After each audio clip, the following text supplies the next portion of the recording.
Кыргыздар Памирде дагы бар деп билебиз туугандар, билесиздер да. Ал эми Өзбекстанда да кыргыздар бар экенин биле белеңиздер.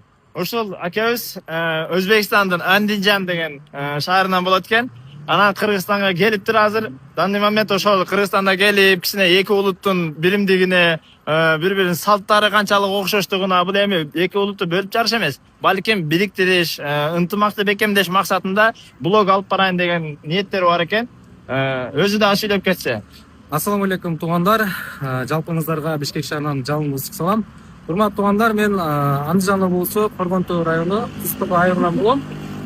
Достор, мен баракчамда ушул Өзбекстанда жашап жаткан кыргыздар жөнүндө блог алып барайын деп жатам.